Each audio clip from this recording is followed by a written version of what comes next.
I'm Ron Gardner, and I want to show you how to set up a Minecraft EDU server for use in a classroom.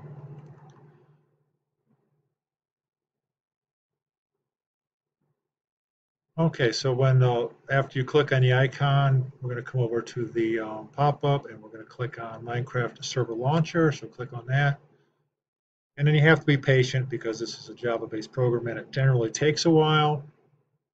Couple options. You can start the server with a tutorial world.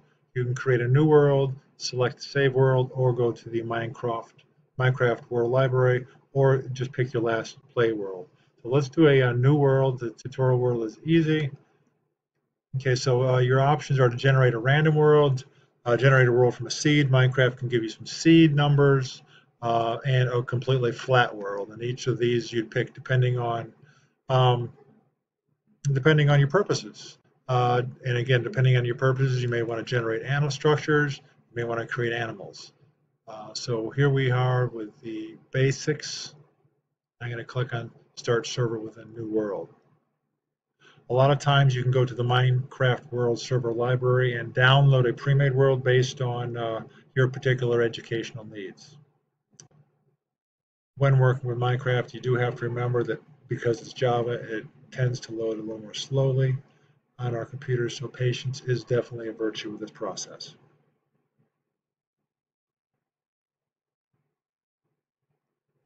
Okay, so a couple things you're going to need to know is you need to pay attention to your server address.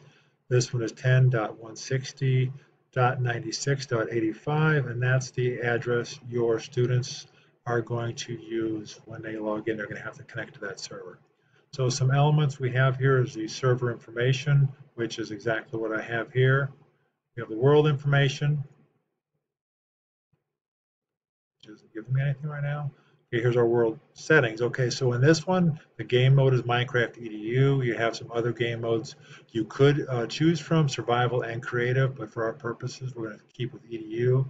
Difficulty can be peaceful, easy, normal, or hard, depending, again, on what you want. You want to play around with these.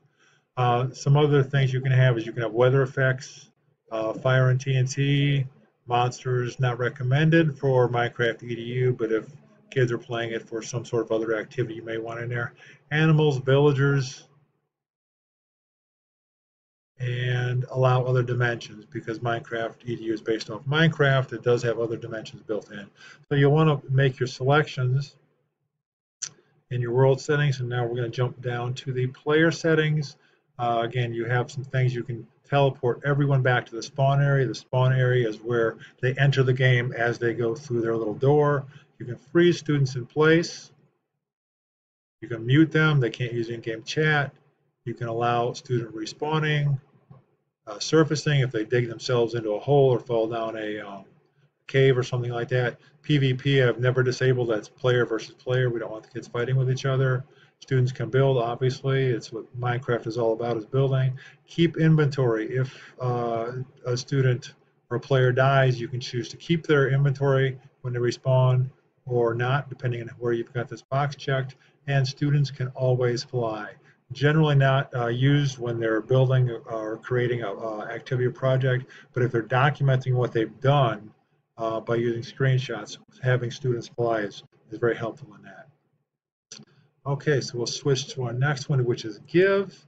You can give students things. If you wanted to give them a shovel, I could give them different kinds of shovel. All these things are available in Minecraft. You start typing the item name, and it will allow you to give. Okay, so there's a whole sorts of things. Say I want to give them an axe, I choose an amount. Say I want to give them 8 of them. And in user, I can do it to all, or I can give a particular student, or I can just give item or block to all. So we can do that. All right, and then down to assignments. Here's where you make your assignments. You can actually type in things that they need to do. Title, description, then you set what it is you want to do. User control, alias protection if you want them to protect their aliases. I've never had a need to use that. Down here at the bottom, we just have some of the ComputerCraftEDU. ComputerCraftEDU is actually a mod that allows the students to do certain things. We have enable them turtles. The characters are called turtles. Then we can freeze them, enable the visual editor, suggestions, and the turtles can build. And then again, we have down here our server settings.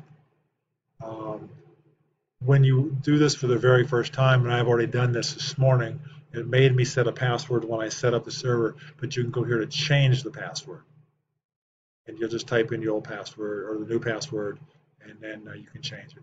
I'm going to cancel that because we don't need to. Underneath advanced settings, this is what it looks like. This is a whole lot of information that, again, that I've never needed to use, but if you have a problem with it, your IT people might.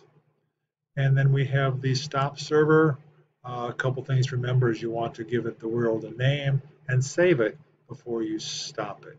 And after that, I can cancel this operation if I want to. I can return to the server launcher if there's another class coming in that you have a different world saved for, or you can just quit. So for this one, we are just going to quit, and that's the basics on how to set up a MinecraftEDU server.